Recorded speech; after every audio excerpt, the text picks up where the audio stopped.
Hello MBBS journey family, कैसे हैं आप लोग? आई होप आप लोग अच्छे होंगे एंड अच्छा कर रहे होंगे अपनी लाइफ में। देन टाइम आ गया एक और इंटरव्यू सेशंस का। आज हमारे साथ एक और गेस्ट जुड़ चुके हैं, फारूक अहमद जी। तो आप अपना इंट्रोडक्शन दीजिए, जिसमें आपका नाम, आपको नीट में कितने मार्क्स आए थे, आपकी एआईआर कितनी थी और कौन सा कॉलेज आपको अलॉट हुआ है। Hi everyone.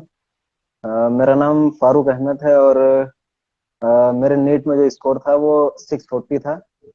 और रैंक मेरी थी 6850, 6850। और मुझको कॉलेज इलाहाबाद का मोतीलाल नेहरू मेडिकल कॉलेज मिला है। और मेरा फर्स्ट प्रोफेशनल इस बार है, तो फर्स्ट ईयर। फारूक जी, आपकी नीट प्रिपरेशन की जर्नी कहाँ से स्टार्ट हुई? मतलब कब आपको लगा था आपको नीट एग्जाम देना है और क्रैक करके एमबीबीएस करके डॉक्टर बनना है? कब आपने सोचा था और तैयारी कहाँ से स्टार्ट की? अ, जैसे हाई स्कूल के बाद स्ट्रीम चेंज होना था तो लग रहा था कि मैथ और बायो दोनों में किसी एक स्ट्रीम को चूज करना था।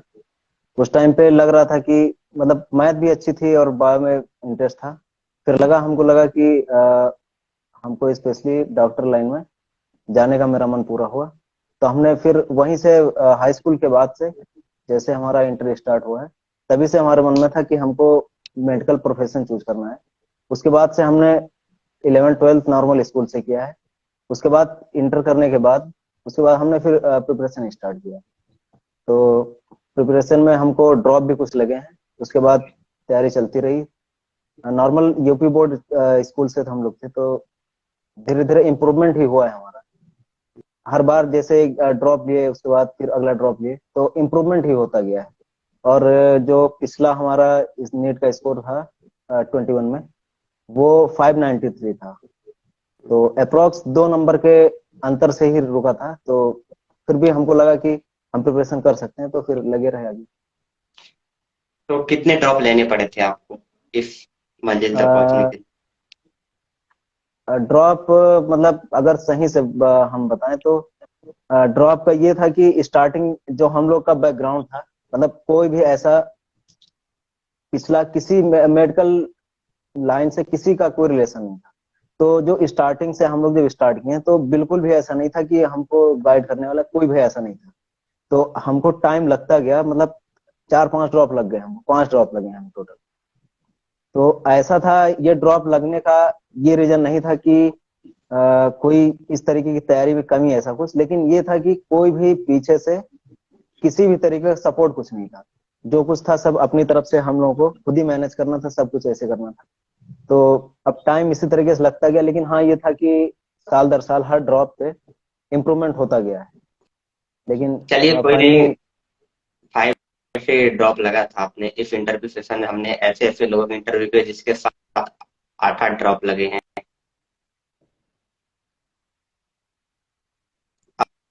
आवाज आ रही मेरी? हाँ आ रही है, आवाज आ रही हम्म। चलिए कोई नहीं, आपका फिर 5th ड्रॉप ही लगा था। खैर, बेसिकली मैटर ये करता है कि आपको फाइनली मेडिकल कॉलेज मिल गया है। हमने कई सारे और भी इंटरव्यू किए थे जिसमें लोगों के साथ साथ 8 8 ड्रॉप लगे, उन्होंने भी जाके फिर नीट को क्रैक किया है। तो इसमें कोई वो डिमोटिवेट होने वाली चीज नहीं है। बेसिकली मैटर जो करता है वह आपको फाइनल डेस्टिनेशन मिल गया, एक अच्छा मेडिकल कॉलेज मिल गया। मोतीलाल नेहरू काफी अच्छा मेडिकल कॉलेज है। तो है। फारूक जी, आप जब पहली बार नीट एग्जाम दिए थे, तो अभी आपने बताया कि इस बार 614 मार्क्स आए थे आपके। जब आपने पहली बार एग्जाम दिए थे तो आपके कितने मार्क्स आए थे? जब मेरा पहला था तो उस टाइम पे मेरा 414 मार्क्स थे। हम्म, मेरा जब चलिए ठीक पहला है। ड्रॉप था। 414 मार्क्स से आपने 640 तक की जो जर्नी रही वो काफी सारा टाइम लगा इसमें, लेकिन खैर ठीक है जो है। आपकी क्या प्रिपरेशन स्ट्रेटजी रही थी तीनों सब्जेक्ट के लिए? स्टार्टिंग में क्या था कि बहुत ज्यादा स्टार्टिंग में ये था कि बहुत ज्यादा आइडिया नहीं था कि कैसे प्रिपरेशन करना है। जैसे जब हम लोग किसी ऐसे इंसान से या कोई हम लोग का गाइड जब होता है, वो हम लोग को एक सही डायरेक्शन दे देता है कि कैसे किस तरीके से चीजों को अप्रोच करना है। तो हमारे लिए वो चीजें आसान हो जाती हैं। स्टार्टिंग में हम लोग बहुत ज्यादा ऐसा कुछ नहीं था हम लोगों के साथ, या किसी भी तरीके का ऐसा सपोर्ट नहीं था जो कोई इस तरीके से बता पाए कि हम लोगों को कैसे तैयारी करनी है। सबसे बड़ी बात ये थी कि हम लोग टीचर से बहुत ज्यादा इंटरेक्ट नहीं करते थे स्टार्टिंग के डेज में। तो उस चीज का लैग काफी रहा हम लोगों के साथ कि जैसे कोई भी प्रॉब्लम अगर हम लोगों को होती थी या किसी तरीके की कुछ कमी रह जाती थी तो टीचर से डिस्कस नहीं करते थे। तो वो कमी परमानेंट हमारे साथ बनती चली गई। हुआ क्या कि अब लास्ट के पिछले 1-2 सालों में जब हम मतलब लोगों से मिले, सिलेक्टेड लोगों से जब बातचीत की, तो गलतियों का एहसास हुआ कि कहाँ पे हमारी गलती हो रही है। तो इस तरीके से हम लोग को धीरे धीरे अपनी गलतियों का, जो जो गलतियां होती रही थी उन चीजों को इम्प्रूव करने का कुछ तरीका मिल गया या कुछ सजेशन मिल गया उनको। तो अब धीरे धीरे कैसे भी करके, मतलब अब ये नहीं कैसे भी करके, लेकिन ये था कि बहुत सारी चीजें जैसे टेस्ट वगैरह में बहुत अच्छा परफॉर्मेंस रहता था, लेकिन वो कंटिन्यूटी नहीं थी बराबर तरीके से, या टेस्ट को देने के बाद कैसे अप्रोच करना है वो कोई स्ट्रेटजी नहीं थी हम लोगों के पास। चलिए कोई नहीं, ठीक है फिर, लेकिन होगा, स्टडी आपकी काफी अच्छा थे। तो बेसिकली आपने मॉक टेस्ट दिया था इस बार, लास्ट हाँ, टेस्ट, टाइम? मॉक टेस्ट का ये था कि देखिए, टेस्ट का अगर हम बात करें तो टेस्ट जितना इम्पोर्टेंट होता है चीजों का पढ़ना रिवीजन करना, उतना ही इम्पोर्टेंट होता है टेस्ट सीरीज को ज्वाइन करके टेस्ट देने का। अगर हम लोग लगातार जो भी टेस्ट दें, हम लोग जितना भी टेस्ट दें, एक तो सबसे पहली बात है कि टेस्ट हमको टॉपिक वाइज, अगर सिलेबस कंप्लीट हो गया है तो फुल सिलेबस, ये सारी चीजें रेगुलर देते रहना चाहिए। हर टेस्ट के बाद हमको चाहिए कि जो भी टेस्ट पेपर हमारा हो उसको एवेलुएट करें अच्छे से।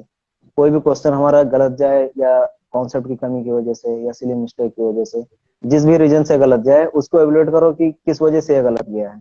जो टॉपिक ना पढ़ा हुआ हो या जिसके क्वेश्चन गलत जा रहे हो, उनको रेगुलर तरीके से हमको इम्प्रूव करते जाना होता है। अगर सिंपली टेस्ट देके और छोड़ के पेपर रख देना, तो इसका कोई मतलब नहीं बनेगा हम लोग टेस्ट दे रहे हैं कि नहीं। अगर उस टेस्ट को हम लोग एनालाइज नहीं कर रहे हैं, टेस्ट पेपर को एनालाइज नहीं कर रहे हैं, तो कोई मतलब नहीं है। तो जरूरी है, जितना पढ़ना जरूरी है उतना ही जरूरी है टेस्ट देना। तो टेस्ट के नंबर हम कैसे इम्प्रूव कर सकते हैं?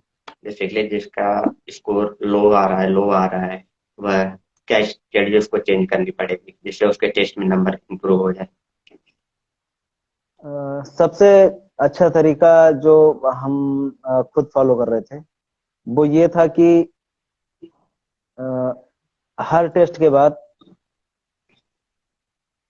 हर टेस्ट के बाद हम जो भी टॉपिक हमारा होता था, जैसे जो टेस्ट में टॉपिक आ गया, जिन टॉपिक्स का टेस्ट हो गया, उनको रेगुलर वे में, नए टॉपिक तो हम कवर करते ही थे, लेकिन पुराने टॉपिक को, जिस तरीके के क्वेश्चन में गलतियां लगातार हो रही थी, उन टॉपिक्स को रेगुलर बेसिस पे रिवीजन किया करते थे। मतलब ये था कि छोड़ना नहीं है, जो भी टॉपिक हमारे गलत जा रहे हैं, जो टफ लग रहा है हमको, उनको छोड़ना नहीं होता था।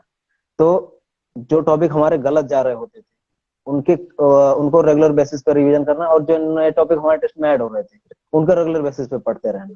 और गलतियां जो जाती थी उनको हम लोग ये था कि इवल्युएशन उनका जरूर करते थे कि किस वजह से गलतियां जा रही हैं। रेगुलर टीचर से मिलना या दोस्तों में आपस में डिस्कशन करना, ऐसे सब टेस्ट का ऐसे ही क्वेश्चन में जो भी गलत जाता है इनका इम्प्रूवमेंट करते रहेंगे। तो फारूक जी, जैसा कि यूपी बोर्ड के स्टूडेंट्स होने के नाते और नीट में बेसिकली जो सबसे हार्ड सब्जेक्ट लगता है वह फिजिक्स लगता है, उसके लिए क्या स्ट्रेटजी रही थी आपकी? आपने कैसे उसको मैनेज किया था? देखो, हम बताएं तो हमारा 21 में फिजिक्स में मेरा स्कोर था 75, टोटल 75 नंबर थे। लेकिन इस बार हमने फिजिक्स में इम्प्रूवमेंट किया था अच्छा खासा। तो मेरे इस बार फिजिक्स में जितने क्वेश्चन किए थे सारे सही थे मेरे। हमने 43 अटेम्प्ट किया था, 43 पूरे सही थे। 172 मार्क्स थे टोटल फिजिक्स में। दो हम अटेम्प्ट नहीं करे थे, मतलब कंफ्यूजन था थोड़ा बहुत, तो हमने उसको छोड़ दिया था ऐसे। तो 75 से फिजिक्स, 172 काफी अच्छा कर लिया आपने, दो ही क्वेश्चन रह हाँ गए थे। मतलब छोड़ दिया था हमने, वो किया नहीं था हमने।